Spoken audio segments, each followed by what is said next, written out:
Hello students, कैसे हो आप। आज हम स्टैंडर्ड 9 प्रैक्टिस सेट 4.4 इसका आज हम लेक्चर नंबर 1 स्टार्ट करने वाले हैं।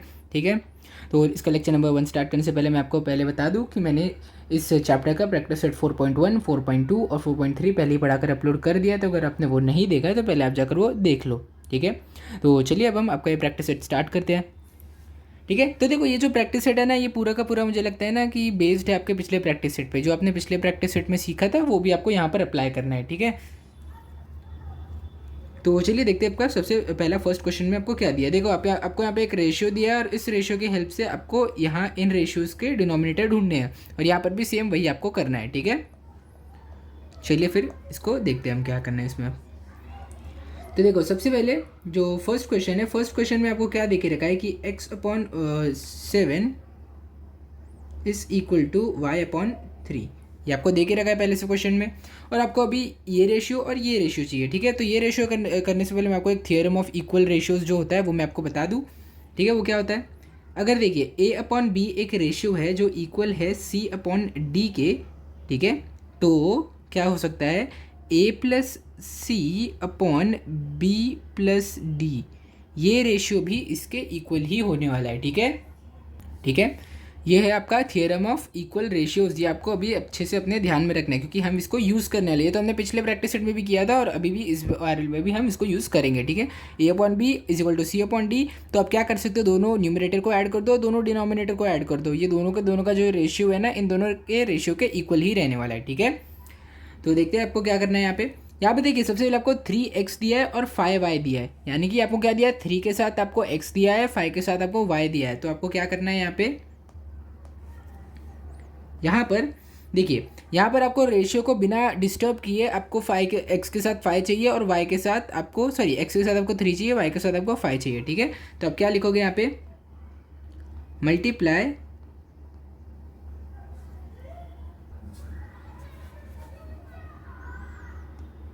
LHS, यानी कि लेफ्ट हैंड साइड में आपको 3/3 से मल्टीप्लाई करना पड़ेगा and RHS right hand side को आपको 5/5 से मल्टीप्लाई करना पड़ेगा। ठीक है, ठीक है, तो देयरफॉर आपका ये क्या हो जाएगा, x/7 is equal to y/3 is equal to, अब देखो x और y को आप ऐसे मल्टीप्लाई करोगे 3 से, 3 × x/3 × 7।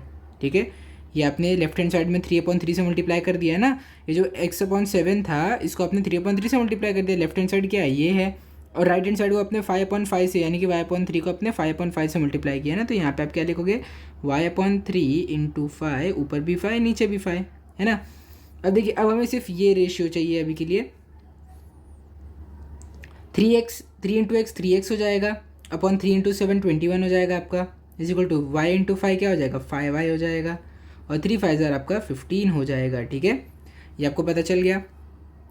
अब देखिए, अब हमें यहाँ पे क्या बोला था, मैंने आपको क्या बोला था कि अगर a/b, देखो 3x a है, 21 b है। ठीक है, a/b is equal to c/d। अब c क्या है, c है आपका 5y और 15 है आपका d। ठीक है, तो यहाँ पे क्या है, a+c/b+d इज इक्वल टू, ये ओरिजिनल रेशियो के इक्वल ये भी है। ठीक है, तो ये देखिए आप इन दोनों को, मतलब a और c को आप ऐड कर सकते हो यहाँ पे आराम से। ठीक है, a क्या है आपका 3x प्लस 5y, अपने दोनों को ऐड कर दिया ना। अभी देखिए अपॉन b+d, b ये है आपका 21 और d है आपका 15। ठीक है, तो ये क्या हो जाएगा, 3x प्लस 5y अपॉन 21 + 15 क्या हो जाएगा आपका 36 हो जाएगा, है ना। तो अब देखो ये x/y और x/7 और y/3 इस रेशियो के इक्वल है, क्योंकि देखो हर जगह तो इक्वल टू ही आ रहा है ना। ये जो इक्वल टू है, ये जो सारे रेशियो इक्वल है और ये सारे रेशियो इक्वल है, ये रेशियो इसके ही तो पार्ट है ना। तो यहाँ पे देखो x/7 is equal to y/3 is equal to 3x + 5y, ये देखो 3x + 5y, और नीचे हमारा आंसर क्या आया 36। तो यहाँ पे आप 36 लिख दोगे। ठीक है, तो ये आपने कर लिया। तो देखो अब जो नेक्स्ट आपका ये वाला क्वेश्चन है 7x - 9y, इसको हम थोड़े अलग मेथड से सॉल्व करते हैं। ठीक है, आप इसको अच्छे से नोट कर लीजिए, फिर हम नेक्स्ट मेथड से इसको सॉल्व करते हैं। तो देखिए यहाँ पे आपको क्या बोला गया है, आपको रेशियो कौन सा चाहिए, आपको डिनोमिनेटर में आपको चाहिए 7x - 9y, आपको ये चाहिए ना। और आपको बोला गया कि x/7 और y/3 इसी रेशियो के इक्वल है। तो सबसे पहले आप क्या लिखोगे यहाँ पे, x/7 is equal to y/3। ये आपको पता है is equal to 7x minus 9y, 7x minus 9y upon ये आपको नहीं पता है, ठीक है। तो अब आप क्या करोगे, इसके अगले ही रेशियो में आप इसको ऐसे कर दोगे, ठीक है। यहाँ पर आप लिखोगे, देखो 7 के साथ आपको x दिख रहा है, तो देखो यहाँ पर आपको क्या दिख रहा है, आपको 7 के साथ x दिख रहा है, ठीक है। सबसे पहले आप यहाँ पे लिख लोगे 7x, यहाँ पे डिवाइड वाला ये साइन डाल दो, एक बीच में लाइन मार दो, ठीक है। अब डिनोमिनेटर में देखो आपको क्या दिख रहा है, 7 दिख रहा है, ठीक है। मैंने इसको अलग कलर से लिख रहा है तो आपको अच्छे से समझेगा ये। देखो न्यूमरेटर के साथ 7, तो ऑब्वियस ही बात है डिनोमिनेटर के साथ भी 7 ही होना चाहिए, है ना। ये हो गया। अब ऊपर नेगेटिव तो नीचे भी नेगेटिव, ठीक है, ये हो गया। अब देखो यहाँ पे आपको 7x माइनस 9y दिया है ना, ये देखो यहाँ पे y आएगा और y के डिनोमिनेटर में 3 है, ठीक है। y को 9 से मल्टीप्लाई करोगे, ठीक है, y को 9 से मल्टीप्लाई किया तो ऑब्वियस ही बात है y का जो डिनोमिनेटर यानी कि 3 है उसको भी आपको 9 से मल्टीप्लाई करना पड़ेगा, है ना। तो अब ये क्या हो जाएगा आपका 7x माइनस 9y अपॉन 7 7 ज़र 49 और 9 3 ज़र 27, ठीक है। तो ये हो जाएगा आपका 7x minus 9y upon 49 minus 27 करोगे तो आंसर क्या मिलेगा आपको 22 मिलेगा, है ना। तो ये रहा आपका सेकंड आंसर जो कि है 22, ठीक है। मुझे लगता है मेथड 2 आपको ज़्यादा आसान लगा होगा, है ना। तो ये सेम यही मेथड 2 से आप इसको भी सॉल्व कर सकते हो, जो हमारा 36 आंसर आया है ना, उसी के वही मेथड से, ये मेथड से अगर आप सॉल्व करोगे तो भी आपका आंसर 36 ही आने वाला है, ठीक है। अब वो आपके ऊपर है, आपको कौन सा मेथड आपको आसान लगे आप वो मेथड यूज़ कर लो, ठीक है। ये हो गया आपका अभी। अब चलिए हम आपका क्वेश्चन नंबर 2 करते हैं। क्वेश्चन नंबर 2 भी हम यही मेथड से करेंगे तो हमारा आसानी से सॉल्व हो जाएगा, ठीक है। देखिए ये रहा आपका क्वेश्चन नंबर 2, आपको ये रेशियो दे के रखा है और आपको ये वैल्यू के डिनोमिनेटर आपको ढूंढना है, ठीक है। तो चलिए इसको ढूंढते हैं हम, बहुत आसानी से आपको सॉल्व हो जाएगा। सबसे पहले आप यहाँ पे लिखोगे by theorem on equal ratios, ठीक है, ये आपको लिखना पड़ेगा, ठीक है। पिछले क्वेश्चन में भी अगर आपको ऐड करना है आप इसको ऐड कर दो। फिर यहाँ पे आप क्या लिखोगे, a upon 3 is equal to b upon 4 is equal to c upon 7 is equal to. अब यहाँ पे आपको ध्यान से करना है, ठीक है। a, ठीक है, सबसे पहले a। अब a के साथ देखो कोई भी नंबर नहीं है, खाली a अकेला है, तो आप यहाँ पर भी a के साथ कुछ नहीं लिखोगे, ठीक है। मतलब जो a का डिनोमिनेटर है 3 को आप कुछ नहीं करोगे, a को इन लोग ने कुछ नहीं किया तो आप 3 को भी कुछ नहीं करोगे, ठीक है। आपको ऐसे सोचना है कि अगर इन्होंने न्यूमरेटर को कुछ भी किया तो आप वही चीज़ आप डिनोमिनेटर को भी करोगे, ठीक है। अब देखिए यहाँ पर दिया आपको माइनस, तो यहाँ पे भी आप माइनस लिखोगे। अब यहाँ पे आपको b के साथ 2 दिया है ना, 2b है ना, यानी कि b को 2 से मल्टीप्लाई किया है, तो आप इसके डिनोमिनेटर को भी 2 से मल्टीप्लाई कर दोगे, 2 × 4, ये हो गया। अब यहाँ पे आपको प्लस दिया है तो आप यहाँ पर भी प्लस करोगे, ठीक है। 3c दिया है आपको, 3 को c से मल्टीप्लाई किया तो ऑब्वियसली बात है उसके डिनोमिनेटर को भी आपको 3 से मल्टीप्लाई करना पड़ेगा, है ना। 3 का डिनोमिनेटर देखो क्या है 7 है ना। यहाँ पे ना मैं कलर अलग कर देता हूँ, जो हमारे मल्टीपल है ना ये मल्टीपल्स के कलर में अलग कर देता हूँ ताकि आपको अच्छे से समझ में आए कि मल्टीपल क्या है और ये क्या है, ठीक है। ये देखो सर यहाँ पे 3 है ना आपका 2 और ये रहा आपका 3, ठीक है। 2 को b से मल्टीप्लाई किया तो 2 को 4 से भी मल्टीप्लाई किया, 3 को c से मल्टीप्लाई किया तो 3 को 7 से भी मल्टीप्लाई कर दिया, यानी कि उनके डिनोमिनेटर्स को भी मल्टीप्लाई कर दिया है हमने, ठीक है। तो अब आप यहाँ पर लिखोगे therefore a minus 2b plus 3c upon 3 minus देखो 2 4 ज़र क्या होता है 8 होता है, ठीक है, प्लस 3 7 ज़र 21। अब जब आप इसको सॉल्व कर लोगे आपका आंसर डिनोमिनेटर में क्या आएगा, ये तो आपका ऊपर रहेगा ही, और ये आपका आंसर आ जाएगा 16, ठीक है। तो इसका आंसर आपका क्या आ गया 16, ठीक है। अब इसको अभी अच्छे से नोट कर लीजिए, फिर हम आपका नेक्स्ट क्वेश्चन करते हैं, ठीक है। तो देखो पिछले क्वेश्चंस में हमें क्या करना रहता था कि हमें न्यूमरेटर दिया रहता था और उसके हेल्प से हमें डिनोमिनेटर ढूंढना रहता था, है ना। ये देखो सारे क्वेश्चन में डिनोमिनेटर ढूंढना था, लेकिन यहाँ पर आपको डिनोमिनेटर दिया है और आपको न्यूमरेटर को फाइंड करना है, ठीक है। तो अब चलिए उसको भी देखते हैं कैसे करना है। तो सबसे पहले देखिए, सबसे पहले a था ना यहाँ पे, तो ऑब्वियसली बात है ये a का ही डिनोमिनेटर होगा, है ना। 3 को कोई ना कोई नंबर से मल्टीप्लाई किया होगा तभी आंसर 6 आया है, ठीक है। तो अभी आपको 6 देखना है, ठीक है। 6 तो 3 2 ज़र 6 होता है, तो आपको पता है ना। तो अब यहाँ पे क्या करोगे 2 × 3, है ना, 2 3 6 होता है ना, 2 3 6 होता है, ठीक है, 2 3 आपका 6 होता है। तो आप ऑब्वियस सी बात है आप ए को भी 2 से मल्टीप्लाई कर दोगे, है ना, क्योंकि उसके डिनोमिनेटर को 2 से मल्टीप्लाई कर, तो आप ए को भी 2 से मल्टीप्लाई करोगे। अब यहाँ पे देखिए क्या है, यहाँ पे माइनस है, आप ऊपर भी माइनस डालोगे, है ना। अब 8 और यहाँ पे 4 दिया है, यहाँ पे 4 दिया है, यहाँ पे 8 दिया है, तो ऑब्वियस सी बात है आपने 2 से मल्टीप्लाई किया होगा 4 को, तभी आपको आंसर 8 मिला है ना। 2 से आपने मल्टीप्लाई किया, तो यहाँ पे भी आप 2 से मल्टीप्लाई करोगे, किसको मल्टीप्लाई करोगे, इसके न्यूमरेटर को, जो कि b है, ठीक है, ये हो गया। अब देखो यहाँ पे प्लस में आपका 14 दिया है, तो यहाँ पे भी आप प्लस लिख दोगे, यहाँ पे भी आप प्लस लिख दोगे। अब 14 2 को जब 7 से मल्टीप्लाई करोगे तो आपका आंसर 14 आएगा, है ना। अब आपने 7 को 2 से मल्टीप्लाई किया तो आपको c को भी 2 से मल्टीप्लाई करना पड़ेगा, है ना, ये हो गया। अब देखिए आंसर क्या आएगा आपका, यहाँ पे देखिए, यहाँ पे अभी आपका फाइनल आंसर हो जाएगा 2a minus 2b plus 2c upon, यहाँ पे क्या दिया था, 6 माइनस 8 प्लस 14, ठीक है। अब देखिए आपका ratio 2a minus 2b plus 2c, तो यहाँ पे भी आप वही लिख दोगे 2a minus 2b plus 2c, ये रहा आपका फाइनल आंसर, ठीक है। तो देखिए यहाँ पे हमारा क्वेश्चन नंबर 1 पूरी तरीके से कंप्लीट हो चुका है। अभी आपको इसको नोट करना है तो आप इसको नोट कर लीजिए, फिर हम आपका क्वेश्चन नंबर 2 स्टार्ट करते हैं। तो देखिए ये रहा आपका क्वेश्चन नंबर 2। क्वेश्चन नंबर 2 आपका काफ़ी आसान क्वेश्चन है, ठीक है, कि ये बहुत ज़्यादा आसान है। अब देखिए यहाँ पे आपको ना सबसे पहले आपको एक इक्वेशन यहाँ पे देके रखिए, 5m minus 3n is equal to 3m plus 4n। अब आपको वैल्यूज़ ढूंढनी है इसकी और इसकी वैल्यूज़, ये दोनों की वैल्यूज़ आपको ढूंढनी है, ठीक है। तो चलिए इसको सॉल्व करते हैं। M square plus N square upon M square minus N square, ये वैल्यू आपको ढूंढनी है, ठीक है। तो सबसे पहले ये वैल्यू ढूंढने के लिए सबसे पहले हमें क्या पता रहना चाहिए, हमें m बाय n का रेशियो पता होना चाहिए, जो हमें ये इसको सॉल्व करके मिलेगा। पहले इसको आपको सॉल्व करना पड़ेगा, फिर जाके आपको इसका रेशियो मिलेगा m बाय n का, ठीक है। तो चलिए इसको सॉल्व करते हैं।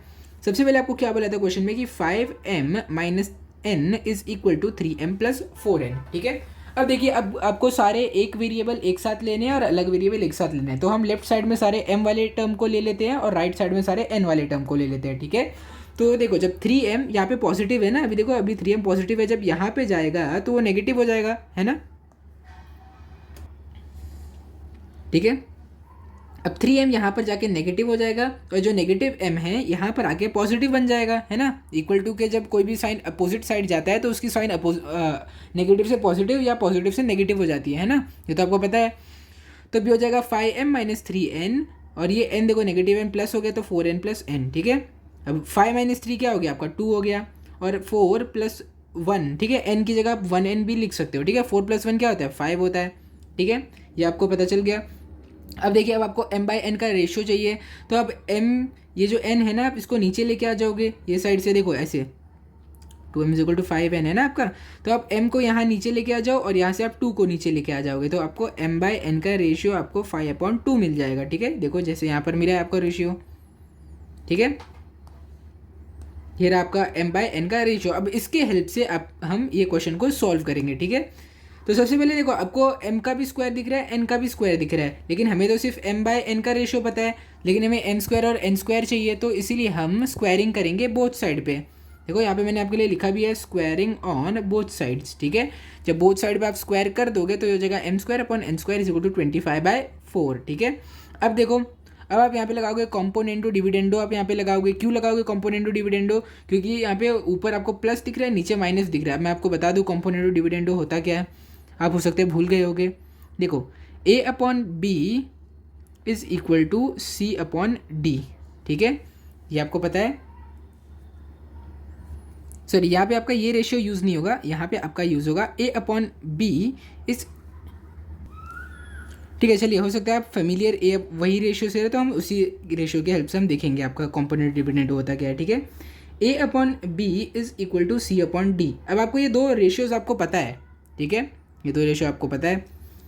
देयरफॉर जब आप कॉम्पोनेंटो डिविडेंडो लगाओगे तो आपको मिलेगा a plus B upon a minus B is equal to c plus D upon c minus D, ठीक है। ये क्या है, ये है आपका कॉम्पोनेंटो डिविडेंडो का रेशियो, ठीक है।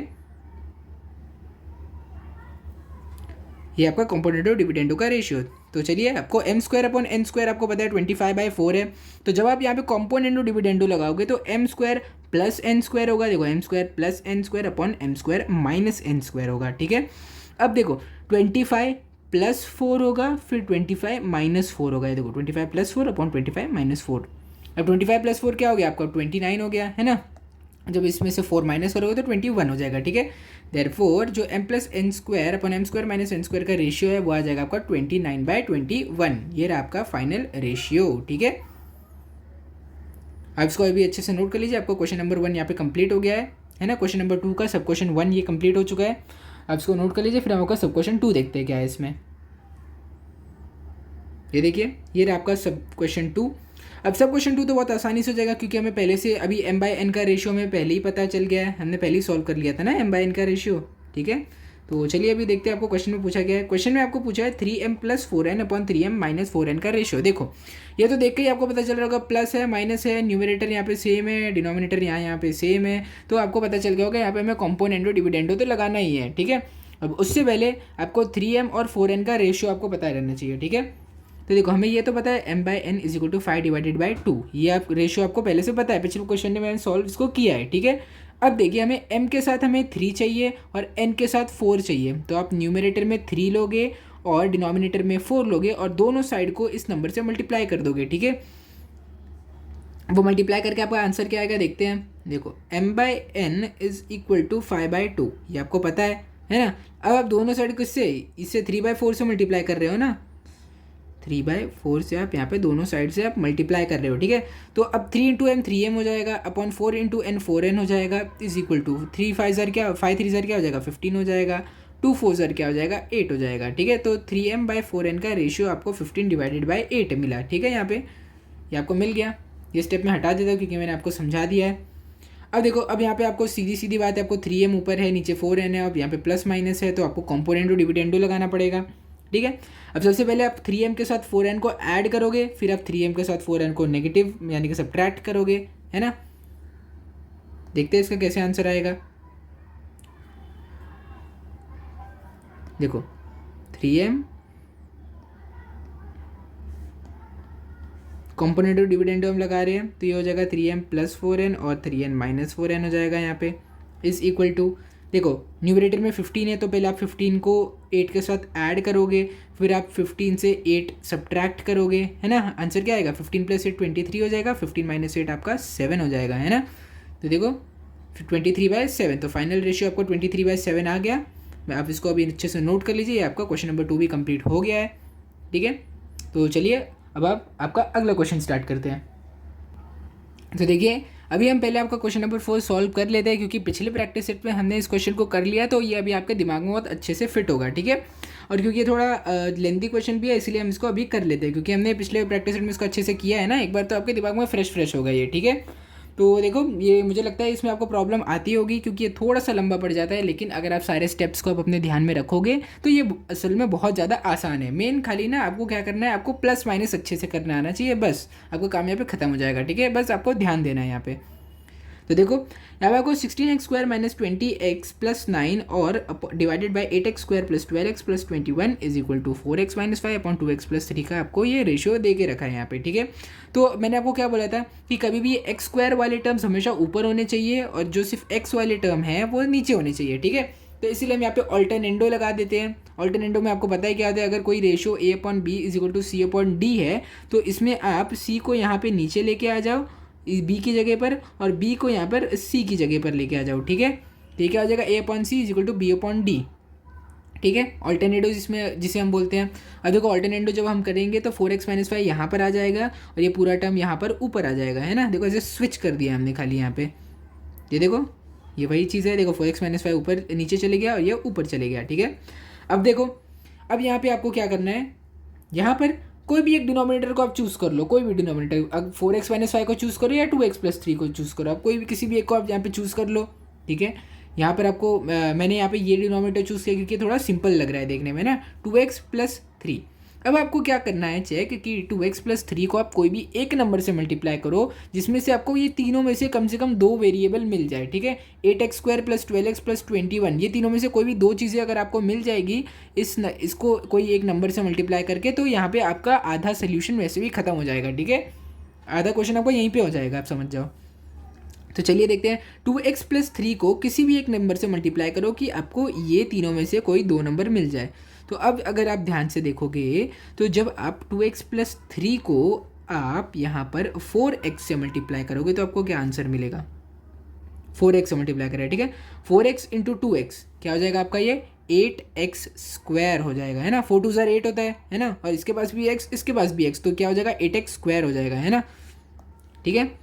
और फिर जब आप 4x को 3 से मल्टीप्लाई करोगे तो देखो 3 4 12 हो जाएगा, है ना। अब ये x भी आएगा, x क्यों आएगा, क्योंकि 4 के साथ x पहले से था, है ना। 8x² + 12x आपको यहाँ पे मिल रहा है, तो देखो यहाँ पर भी 8x² + 12x + 21, आपको ये 2 टर्म तो मिल रहे हैं आपको, है ना।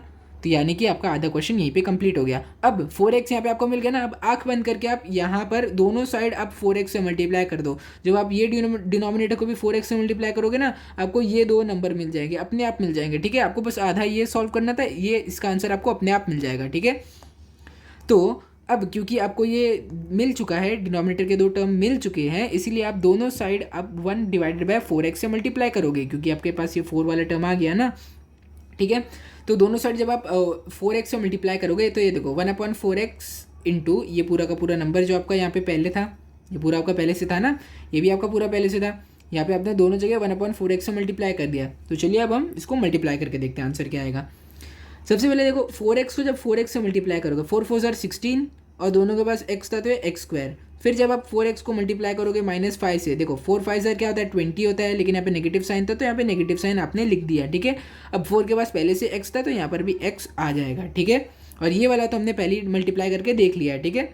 8x² + 12x ये तो हमने पहले यहाँ पे मल्टीप्लाई करके निकाला है ना, ये देखो यहाँ पे मल्टीप्लाई करके ये तो निकाला है हमने। अब देखो, अब यहाँ पर आपको क्या करना है, आपको ये जो बड़े बड़े खतरनाक टर्म है इनको आपको उड़ा देना है, इनको आपको निकाल देना है, ठीक है। तो इसीलिए आप यहाँ पर डिविडेंडो लगाओगे ताकि आप इस डिनोमिनेटर को जो या इससे सिमिलर है इससे आप नेगेटिव कर इससे सब्ट्रैक्ट करके आप ये दोनों को उड़ा दो, ठीक है। तो डिनोमिनेटर में आपके पास क्या है 16x² - 20x है। जब डिविडेंडो करोगे, देखो डिविडेंडो होता क्या है मैं आपको वो भी बता देता हूँ एक बार। अगर a/b = c/d है तो डिविडेंडो लगाने के बाद a - b/b हो जाएगा आपका c - d/d के इक्वल, ठीक है। ये दोनों रेशियो आपके हमेशा इक्वल रहेंगे। तो यहाँ पर देखिए आपको क्या दिया है, ये था आपका, देखो मान लीजिए ये आपका a था, ये आपका b था, ये आपका c था, ये आपका d था, ठीक है।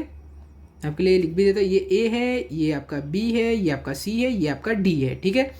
अब डिविडेंडो लगाने के बाद ये देखो ये तो आपका पूरा का पूरा a वाला टर्म है, ये आपका b वाला टर्म है, ये देखो ये भी आपका b वाला टर्म है ना। तो यहाँ पे मैं आपके लिए लिख देता हूँ, ये देखो ये a है, ये b है और ये भी आपका b है, ठीक है। यहाँ पे a - b आपने किया और यहाँ पर b पहले से नीचे है, देखो ये आपने कर लिया यहाँ पे। अब उसके बाद ये देखो ये पूरा टर्म है, ये पूरा टर्म और ये पूरा टर्म। अब देखते हैं क्या है, देखो ये आपका c है ना, ये देखो c यहाँ पे पहले से लिखा था, ये आपका c है, माइनस आपने क्या किया d, ये पूरा टर्म d आपने माइनस किया इससे, और d तो नीचे ही था। ये देखो सेम यही बात तो पड़ गई, जो यहाँ पे आपने किया था, यहाँ पे जो आपने लिखा है वही बात तो यहाँ पे भी है ना, ठीक है। तो देखो क्योंकि वेरिएबल थोड़े बड़े बड़े होते हैं इसीलिए ना आपको उतना ध्यान में नहीं आते, इसलिए मैंने आपके लिए अलग से इसको लिख के कर दिया, ठीक है। अब देखो अब आप जहाँ पे नेगेटिव साइन है यहाँ पे आप जब खोलोगे तो ये -16x² हो जाएगा, और ये माइनस माइनस दोनों मिलके क्या हो जाएंगे, यहाँ पे भी माइनस, यहाँ पे भी माइनस, दोनों माइनस माइनस प्लस हो जाएंगे, है ना। यहाँ पे भी आप ब्रैकेट खोल लो, एक सेकेंड ना, मैं यहाँ पे ना आपका यहाँ पे ब्रैकेट नहीं बना, यहाँ पे मैं आपको ब्रैकेट बना देता हूँ, ठीक है। ये देखो आपका ब्रैकेट यहाँ पे बन गया। अब देखो -8x², तो ये -8x² हो जाएगा, और ये नेगेटिव है, ये पॉजिटिव, नेगेटिव पॉजिटिव मिलकर क्या बना देते हैं, नेगेटिव बना देते हैं, है ना। तो ये आपका हो गया। अब ये आपका यहाँ पे क्या हो जाएगा 16x² - 20x + 9, और ये आपका जो आपने टर्म खोला था। अब देखते हैं यहाँ पे कौन सी चीज़ें यहाँ पे कैंसिल हो रही है, ठीक है। देखिए यहाँ पर 16x², यहाँ पे -16x², तो ये दोनों कट जाएंगे, यहाँ पे -20x, यहाँ पे +20x, तो ये दोनों भी कट जाएंगे। यहाँ पे देखो 8x² नेगेटिव 8x², ये दोनों भी कट गए। यहाँ पे 12x, यहाँ पे नेगेटिव 12x, दोनों कट गए यहाँ पे, ठीक है। ऊपर क्या बचा, सिर्फ 9 बचा, यहाँ पे सिर्फ 21 बचा, है ना। और डिनोमिनेटर में 16x² माइनस 20x, यहाँ पे 8x² प्लस 12x बचा, ठीक है। तो इतना पार्ट हो गया। अब देखो यहाँ पर आपको एक चीज़ यहाँ पे आपको चेक करनी है कि क्या x इज इक्वल टू 0 एक पॉसिबल सोल्यूशन बन सकता है इस इक्वेशन के लिए। देखो x की वैल्यू 0 पुट करो, और अगर गलती से भी डिनोमिनेटर में सिर्फ 0 आ गया, मतलब वो सोल्यूशन पॉसिबल नहीं है, ठीक है। तो यहाँ पे वैसे तो इसको चेक नहीं करना है, लेकिन अगर आपको चेक करना आप कर सकते हो। देखो 18/16 इंटू 0 का स्क्वायर, एक्स की जगह 0 पुट कर रहे हैं ना, -20 इंटू 0, ठीक है। अब देखो 9/16 इंटू 0 तो 0 ही होता है, 20 इंटू 0 भी 0 ही होता है। अब 9 डिवाइडेड बाई 0, ये तो अनडिफाइंड टर्म है, ये तो डिफाइन ही नहीं हो सकता, ठीक है। 9 डिवाइडेड बाई 0 पॉसिबल ही नहीं है ये, क्योंकि इसका आंसर इन्फिनिटी या फिर अनडिफाइंड आता है, ये हम नहीं निकाल सकते। तो इसीलिए x is equal to 0 possible नहीं है। वही अगर डिनोमिनेटर में 0 नहीं, 0 की जगह कोई और नंबर होता तो आप बोल सकते थे कि यह पॉसिबल सोल्यूशन है, लेकिन यहाँ पर तो नहीं होगा, ठीक है। तो अब 0 वाले टर्म को हम लोग पहले उड़ा चुके हैं, तो चलिए अब हम इसको सॉल्व करते हैं। देखो यहाँ पर आपको 16x² माइनस 20x दिया है और 8x² प्लस 12x दिया है। अब आप जब इसको सॉल्व करने जाओगे आपको बहुत प्रॉब्लम आएगी, क्योंकि यहाँ पे x का स्क्वायर वाला टर्म है, तो हमें कैसे भी करके स्क्वायर वाला टर्म हटाना है। तो अब देखो यहाँ पे आप कॉमन तो 4x ले सकते हो, लेकिन अगर मैं आपको ऊपर एक बात बताऊँ तो देखो जब आपने 4x को 4x माइनस 5 से मल्टीप्लाई किया, आपको आंसर क्या मिला, 16x² माइनस 20x आपको आंसर मिला, है ना। और यहाँ पर भी तो 16x² माइनस 20x है। तो जब आप इसमें से 4x, इस इक्वेशन में से 4x कॉमन ले लोगे तो आपको यही तो मिलने वाला है जो पहले यहाँ पे आपने क्वेश्चन जहाँ से शुरुआत की थी क्वेश्चन की, 4x माइनस 5, है ना। तो ये देखो, ठीक है, ये मैंने आपको एक ट्रिक बता दिया। अब मैं आपको बताता हूँ कि हमने इसको कॉमन भी कैसे लिया, ठीक है। तो देखो 16x² जो नंबर है, अगर मैं 16x² को लिखना चाहूँ अलग, तो 4x इंटू 4x तो लिख सकता हूँ ना मैं, 4x इंटू 4x लिख सकता हूँ। और -20x की जगह क्या मैं ऐसे 4x इंटू -5 नहीं लिख सकता, बिल्कुल लिख सकता हूँ। अब देखो जब मैं 16x² से उसका 4x छीन लूँगा, अंदर से 4x बचेगा, और जब मैं इसका 4x छीन लूँगा तो अंदर से 5 बचेगा। तो ये देखो 4x माइनस 5, क्योंकि जब मैंने इन दोनों का 4x छीन लिया इनसे। सेम वही तरीके से जब आप 8x² का 4x छीन लोगे और तो यहाँ पर 2x बचेगा, और 12x का जब 4x छीन लोगे तो अंदर 3 बचेगा, ठीक है। अब देखिए दोनों साइड, क्योंकि यहाँ पे 4x डिनोमिनेटर में है, तो आप दोनों साइड न्यूमरेटर में आप 4x से मल्टीप्लाई कर दोगे, ठीक है। अब मल्टीप्लाई करने पे के बाद क्या होगा आप पूछोगे, तो मैं बताता हूँ क्या होगा। देखो 4x कैंसिल हो गया, 4x ये भी कैंसिल हो गया। अब देखिए 9/4x minus 5 is equal to 21/2x plus 3 हो जाएगा, ठीक है। अब देखो ये 2x प्लस 3 यहाँ पर चले जाएगा, और 4x माइनस 5 यहाँ पर आ जाएगा, है ना। 4x माइनस 5 यहाँ पर क्रॉस मल्टीप्लाई हो जाएगा, ठीक है। 9 into 2x plus 3 is equal to 21 into 4x minus 5 हो जाएगा, है ना। अब देखो क्या हो जाएगा, 9 इंटू 2x प्लस 3, अब इसको भी मल्टीप्लाई करोगे, 9 इंटू 2x, 9 2 क्या होता है 18 होता है, तो 18 लिख दिया आपने यहाँ पे। फिर 9 3 क्या होता है 27 होता है, आपने वो भी लिख लिया यहाँ पे। अब देखो 21 इंटू 4x, तो ये हो जाएगा आपका 84। फिर आप 21 इंटू -5 जब करोगे आपका आंसर आएगा -105, है ना। तो अब देखो अब सारे x वाले टर्म एक साथ ले लो, सारे नंबर्स एक साथ ले लो, और जब आप 18x जो यहाँ पर है, इसको हम ये सब हटा लेते हैं यहाँ से। देखो जब आप 18x को यहाँ से यहाँ लेकर जाओगे तो ये पॉजिटिव से नेगेटिव बन जाएगा, और -105 को जब आप यहाँ पर लेकर आओगे, ये साइड लेकर आओगे, तो ये नेगेटिव से ऐड हो जाएगा, है ना, पॉजिटिव बन जाएगा, ठीक है। अब देखो क्या हो जाएगा यहाँ पे 27 plus 105 is equal to 84x minus 18 हो जाएगा, ठीक है। अब 105 प्लस 27 क्या दे देगा आपको, 132 दे देगा। अब 84x माइनस 18x, 84 माइनस 18 आपको 66 मिल जाएगा आंसर, ठीक है। और x तो पहले से था। अब देखो ये 66 यहाँ से न्यूमरेटर में इसके डिनोमिनेटर में चले जाएगा, 132 के डिनोमिनेटर में चले जाएगा, तो ये क्या हो जाएगा 132/66 इज इक्वल टू x, ठीक है। अब देखो 66 के टेबल में अगर आप देखोगे तो 132 जाता है 66 1 जार और 66 2 जार, ठीक है। तो x की वैल्यू आपको मिल गई 2। तो ये हो गया आपका final answer, therefore x is equal to 2 is a solution of the given equation, ठीक है। तो देखिए काफ़ी लंबा क्वेश्चन था ये आपका, लेकिन अगर आप टफ पूछोगे तो टफ तो बिल्कुल नहीं था, ठीक है, बहुत आसान था ये, है ना। देखो ये रहा आपका आधा सोल्यूशन, आप इसको नोट कर लीजिए। फिर आप इस वाले सोल्यूशन को भी यहाँ पर नोट कर लीजिए, और यहाँ पर लास्ट फाइनल स्टेटमेंट भी आप अपना यहाँ पे नोट कर लीजिए, ठीक है। तो देखिए लंबा तो बहुत था लेकिन आसान भी उतना ही था, जितना लंबा था उतना ही आसान भी था ये वाला क्वेश्चन आपका, ठीक है। मुझे उम्मीद है आपने क्वेश्चन नंबर 1 नोट कर लिया होगा। तो चलिए अभी हम आपका क्वेश्चन नंबर 2 करते हैं। तो चलिए अब हम आपका क्वेश्चन नंबर 2 करते हैं, क्वेश्चन नंबर 4 का क्वेश्चन नंबर 2 करते हैं, ठीक है। तो ये इस लेक्चर के लिए लास्ट क्वेश्चन होने वाला है, ठीक है। तो इस पर आप अच्छे से ध्यान देना। देखो सबसे पहले आपको क्या दिया, 5y² plus 40y minus 12 upon 5y plus 10y² minus 4 is equal to y plus 8 upon 1 plus 2y, ठीक है। तो मैंने आपको क्या बोला था, जो भी स्क्वायर वाले टर्म्स है, देखो स्क्वायर वाले टर्म्स है उनको आप ऊपर लोगे और जो भी नॉर्मल टर्म्स है आप उनको नीचे लोगे, ठीक है। तो यहाँ पर भी हम ऑल्टरनेंडो लगाएंगे और एक बार मैं आपको बता चुका कि ऑल्टरनेंडो क्या होता है, तो इसीलिए हम सीधी सीधी यहाँ पे कर लेते हैं। देखो y प्लस 8 अपॉन ये जो पूरा का पूरा टर्म है और ये पूरा टर्म है, इन दोनों को हम स्विच कर लेंगे अपनी जगह से, ठीक है। तो y प्लस 8 यहाँ पे नीचे आ जाएगा और ये जो पूरा टर्म था ये यहाँ पे ऊपर आ जाएगा, ठीक है। ये हो गया आपका। अब देखिए आपके पास अभी रेशियो क्या बन रहा है कि 5y² plus 40y minus 12 upon y plus 8 is equal to 5y plus 10y² minus 4 upon 1 plus 2y, ठीक है। अब देखिए यहाँ पे मैंने आपको बोला था ना, कोई भी एक टर्म आप ले लो, y प्लस 8 ले लो या फिर आप 1 प्लस 2y ले लो। तो हम यहाँ पर इस बार हम y प्लस 8 ले लेते हैं, ठीक है। y प्लस 8 कोई भी एक डिनोमिनेटर आपको मैंने बोला था जैसे हमने पिछले क्वेश्चन में किया था, चूज़ कर लिया। अब इसको कोई भी एक नंबर से मल्टीप्लाई करो कि आपको ये तीनों में से आपको कोई भी 2 टर्म मिल जाए, ठीक है। तो अब जब आप यहाँ पे ध्यान से देखोगे तो आप अगर y प्लस 8 को आप 5y से मल्टीप्लाई करोगे तो आपको आंसर क्या मिलेगा, 5y इंटू वाई क्या हो जाएगा, 5y² हो जाएगा आपका, है ना। अब 5y इंटू 8 क्या हो जाएगा आपका, प्लस 5 8 क्या होता है 40 होता है ना, 40y। देखो 5y² plus 40y, 5y² plus 40y, ये दो रेशियो आपको मिल गया यहाँ पे, है ना। तो अब देखो, तो इसके लिए हम यहाँ पर नीचे 5y से मल्टीप्लाई करेंगे, ठीक है। अब मैंने आपको बोला था कि एक जगह एक नंबर आपको मिल गया तो आंख बंद करके यहाँ पर भी आपको वही सेम नंबर से मल्टीप्लाई कर देना है, ठीक है, ठीक है। तो इसीलिए यहाँ पर हमने लिखा है therefore multiply both the sides by 1/5y। तो यहाँ पे भी 5y, यहाँ पे भी 5y से आपको नीचे यहाँ पे मल्टीप्लाई करना है, ठीक है। देखो ऐसे 5y इंटू 5y, ठीक है। ये हो गया आपका, ये हो गया। अब आप इसको नोट कर लीजिए, फिर हम अभी इसके आगे का पार्ट देखते हैं। तो देखिए, देख के आप डरना मत, ठीक है। तो ये बड़े टर्म्स है लेकिन आपको देख के डरना नहीं है, मैं बिल्कुल आपको अच्छे से बताऊंगा कि क्या कैसे क्या करना है आपको यहाँ पे, ठीक है।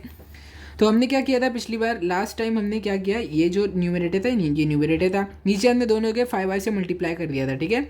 अब देखिए 5y का जब y प्लस 8 से मल्टीप्लाई करोगे तो ये आंसर आएगा, ये भी हम अभी हमने किया था, इसको मल्टीप्लाई करके आंसर निकाला था, ठीक है। और जब 5y का 1 प्लस 2y से मल्टीप्लाई करोगे तो क्या आएगा, 5y इंटू 1 क्या हो जाएगा, 5y हो जाएगा, है ना। फिर 5y इंटू 2y क्या हो जाएगा, 5 2 10, और दोनों के पास y था तो y² हो जाएगा, ठीक है। तो इतना पार्ट हो गया। अब देखिए, अब क्योंकि हमें 5y² प्लस 40y टर्म यहाँ से निकालना है और नीचे भी यहाँ पे ये टर्म है, तो आप क्या करोगे, यहाँ पे डिविडेंडो लगाओगे, है ना। डिविडेंडो में क्या होता है कि a upon b is equal to c upon d अगर होता है तो देयरफॉर आप ऐसे लिख सकते हो ना, a minus B upon b is equal to c minus d upon d, ऐसे आप लिख सकते हो ना, डिविडेंडो है ना ये। तो यहाँ पर हम लिख देते हैं बाय डिविडेंडो, ठीक है। अब डिविडेंडो में क्या होगा कि ये जो न्यूमरेटर है, देखिए मैं यहाँ पे आपको असाइन भी कर देता हूँ सारे टर्म्स जो भी है, ठीक है। ये देखिए, ये है आपका a, ये है आपका b, ये है आपका c और ये है आपका d, ठीक है। ये हो गया। अब देखो हमने क्या किया था, a माइनस बी किया था ना, तो ये टर्म आपका क्या है, ये टर्म आपका a है, ये आपका b है ना। मैं यहाँ पे लिख भी देता हूँ आपके लिए, देखो a माइनस, ये देखो माइनस b, और नीचे आपका b तो पहले से है, ठीक है। और यहाँ पर देखते हैं, यहाँ पे क्या किया हमने, यहाँ पर क्या किया आपने, c minus D upon D किया ना, तो ये क्या आपका c माइनस, ये है आपका d और ये भी है आपका d, है ना, क्योंकि यहाँ पे हमने असाइन करके रखा था ना पहले से। तो देखो a minus B upon B is equal to c minus D upon D, है ना, जैसे सेम यहाँ पे जो हमने रेशियो किया था। चलिए मैं ये सब हटा देता हूँ, ठीक है। आपको दिख गया होगा मुझे उम्मीद है। अब चलिए अब देखते हैं हम यहाँ पे आगे क्या करना है आपको। अब देखिए, अब क्योंकि माइनस है तो यहाँ पे आपको ब्रैकेट खोल के आपको सबको साइन सही करनी पड़ेगी, है ना। तो चलिए ब्रैकेट खोलते हैं अभी यहाँ पे हम। देखो माइनस और 5y² तो -5y² आ जाएगा। यहाँ पे माइनस है, यहाँ पे प्लस है, तो प्लस माइनस माइनस हो जाएगा, है ना। फिर यहाँ पे देखो क्या होगा, यहाँ पर माइनस है, यहाँ पे 5y है, तो ये हो जाएगा -5y हो जाएगा, है ना। यहाँ पे गलती से y² आ गया, हाँ इसको हटा दीजिए, ये -5y हो जाएगा। ये देखिए यहाँ पे माइनस, यहाँ पे प्लस है, तो ये माइनस हो जाएगा यहाँ पे, है ना, -10y² ये हो जाएगा यहाँ पे। अब देखिए आगे क्या करना है आपको, देखो 5y² -5y², तो यहाँ पे प्लस है, यहाँ पे माइनस है, दोनों कैंसिल हो जाएंगे। ये +40y, ये -40y, तो ये दोनों भी कैंसिल हो जाएंगे, है ना, ये हो गया। अब देखिए ये 5y है, ये -5y, ये भी कैंसिल हो गया। ये 10y² है, ये -10y² है, ये भी कैंसिल हो गया, ठीक है। तो अब ऊपर क्या बचा, ऊपर बचा आपका -12, तो ये आपने -12 यहाँ पे लिखा। फिर यहाँ पे ऊपर आपका क्या बच रहा है, -4, -12 और -4 यहाँ पे बच रहे हैं, ठीक है। तो देखो अब यहाँ पर भी y = 0 is not a possible solution. क्यों सोल्यूशन है, क्योंकि अगर आप y की वैल्यू 0 करोगे तो यहाँ पे डिनोमिनेटर में 0 आ जाएगा, और डिनोमिनेटर में अगर 0 आ गया मतलब वैल्यू अनडिफाइंड है, मतलब आप वैल्यू निकाल ही नहीं सकते, चाहे आप कुछ भी कर लो आपको वैल्यू नहीं मिलेगी, ठीक है। तो वाला हो गया आपका y = 0 तो पॉसिबल नहीं है। तो अब हम इसको सॉल्व करते हैं। देखो 5y² + 40y से जब आप 5y कॉमन ले लोगे तो आपको पास क्या मिलेगा, ठीक है, देखते हैं। देखो क्या 5y² को मैं ऐसे नहीं लिख सकता, 5y × y, ठीक है, ये तो 5y² ही हो गया ना, प्लस देखो 40y को क्या मैं ऐसे नहीं लिख सकता, 8 × 5y नहीं लिख सकता, बिल्कुल लिख सकता हूँ, है ना। अब इनसे हम 5y कॉमन निकाल लेते हैं, तो ये क्या हो जाएगा, y + 8 हो जाएगा, है ना। क्यों 8 हो जाएगा, देखिए 5y इससे छीन लिया, फिर मैंने 5y इससे छीन लिया, अंदर y + 8 ही तो बच रहा है, ये देखिए y + 8 बच रहा है यहाँ पे, हो गया ना y + 8, ठीक है। और देखिए फिर यहाँ पर भी आपको सेम वही चीज़ करनी है, 5y² + 10y। अब वो चलिए हम उसको करते हैं, ठीक है। देखिए 5y² + 10y², क्या मैं 5y को 5y × 1 नहीं लिख सकता, बिल्कुल लिख सकता हूँ, प्लस क्या मैं 10y² को 5y × 2y नहीं लिख सकता, बिल्कुल लिख सकता हूँ, ठीक है। ये हो गया आपका। अब देखिए इनसे हमें इनका 5y छीनना है, तो इसका 5y छीन लिया और इसका 5y छीन लिया, तो 1 + 2y बच रहा है अंदर, ये देखिए 1 + 2y, है ना, 5y छीन लिया। अब देखिए यहाँ पर एक चीज़ मैं आपको बता दूँ कि यहाँ पर ये जो नेगेटिव है ये भी नेगेटिव है, तो यहाँ पर दोनों साइन आप प्लस बना सकते हो, ठीक है। अगर दोनों इक्वल टू के दोनों साइड अगर नेगेटिव साइन है तो आप वो दोनों साइन को प्लस बना सकते हो, ठीक है। तो यहाँ पे हमने प्लस बना दिया ताकि हमारी कैलकुलेशन आसान हो जाए, ठीक है, ये हो गया। अब देखिए क्योंकि दोनों जगह यहाँ पे भी 5y, यहाँ पे भी 5y, इसीलिए हम न्यूमरेटर में 5y से मल्टीप्लाई कर देंगे दोनों साइड पर, ताकि ये जो न्यूमरेटर और डिनोमिनेटर दोनों कैंसिल हो जाए, ठीक है। तो अब देखो जब 5y ऊपर भी 5y नीचे भी 5y, तो ये गया ये भी गया, है ना, यहाँ पर भी ऊपर 5y नीचे भी 5y, तो ये भी चले गया। अब देखिए क्या बच रहा है आपके पास, 12/y + 8 = 4/1 + 2y। तो अब 1 + 2y को आप यहाँ पर लेके आ जाओगे, y + 8 को आप यहाँ पर लेके आ जाओगे, है ना। तो ये क्या हो जाएगा, 12 × 1 + 2y = 4 × y + 8, ठीक है, ये हो गया आपका। अब क्या होगा यहाँ पे 12 + 24, ये कैसे आया आपका, देखो 12 × 1 करोगे तो क्या मिलेगा, 12 मिलेगा आंसर। फिर जब आप 12 × 2y करोगे, यानी कि 12 × 2 = 24, और y तो पहले से था, है ना, तो y अभी भी रहेगा, ठीक है। फिर देखो जब आप 4 को y से मल्टीप्लाई करोगे तो 4y आंसर मिलेगा। फिर जब आप 4 को 8 से मल्टीप्लाई करोगे तो आंसर क्या आएगा, 32 आएगा, ठीक है। तो ये हो गया आपका। अब देखो अब यहाँ पे 24y है, यहाँ पे 4y है, जब आप इसको यहाँ पर लेके आ जाओगे 4y को यहाँ पर, तो ये 4y प्लस से माइनस बन जाएगा, है ना। और जब आप 12 को यहाँ से यहाँ लेके जाओगे तो 12 भी प्लस से माइनस बन जाएगा, है ना, क्योंकि हमें सारे y वाले टर्म एक साथ चाहिए और सारे नंबर वाले जो भी टर्म है वो हमें एक साथ चाहिए, ठीक है। तो ये हो जाएगा आपका 24y - 4y, तो 24 - 4 तो आपको पता ही है 20 हो जाएगा। अब 32 - 12 भी आपको पता ही हो जाएगा 20। देयरफॉर y किसके इक्वल आ जाएगा, 20 यहाँ पे ऊपर है तो यहाँ पे डिनोमिनेटर में चले जाएगा, तो 20 / 20 जो क्या हो जाएगा 1 1, है ना, y की वैल्यू आ गई 1। Therefore y = 1 is a solution of the given equation, ठीक है। ये आपको समझ गया अच्छे से अभी, ठीक है। तो यहाँ पर हमारे पूरा का पूरा क्वेश्चन कंप्लीट हो गया है, ठीक है। और इसी के साथ साथ ये इस लेक्चर का लास्ट क्वेश्चन था, ठीक है, क्योंकि ये लेक्चर बहुत ज़्यादा एक्सटेंड हो चुका है, इसीलिए क्वेश्चन नंबर 3 जिसमें आपको ढेर सारे सब क्वेश्चन है वो हम हमारे नेक्स्ट लेक्चर में करेंगे, ठीक है। तो देखिए ये क्वेश्चन का पहला पार्ट आप यहाँ पे नोट कर लीजिए, क्वेश्चन नंबर 2 का पहला पार्ट, फिर मैं आपको सेकंड पार्ट दिखाता हूँ इसका। ये देखो ये है इस क्वेश्चन का सेकंड पार्ट, ये रफ वर्क है, इसको आप मत लिखिए, ठीक है। ये हो गया इसका इतना पार्ट, फिर आप इतना पार्ट नोट कर लीजिए, ठीक है। और यहाँ पर आपका सोल्यूशन कंप्लीट हो गया है, ठीक है। तो यहाँ पर हम इस लेक्चर को एंड कर देते हैं। बचा हुआ जो भी क्वेश्चन है वो हम हमारे नेक्स्ट लेक्चर में करेंगे, ठीक है। तो देखो ये प्रैक्टिस सेट हार्ड तो नहीं था, काफ़ी आसान प्रैक्टिस सेट था। हाँ बस क्वेश्चन नंबर 4 में थोड़े लंबे क्वेश्चंस थे, लेकिन मैंने वो आपको एकदम सिंपल वे में करना सिखा दिया है, ठीक है। और मुझे उम्मीद है कि इस प्रैक्टिस सेट के सारे क्वेश्चंस आपको बहुत अच्छे से समझ में आए होंगे, ठीक है। और अगर एग्जाम में इससे रिलेटेड कोई भी क्वेश्चन आ गया तो आप फुल मार्क्स लाओगे। तो अगर आपको वीडियो अच्छा लगा होगा तो इस वीडियो को लाइक करो, शेयर करो और चैनल को सब्सक्राइब करो। Thank you.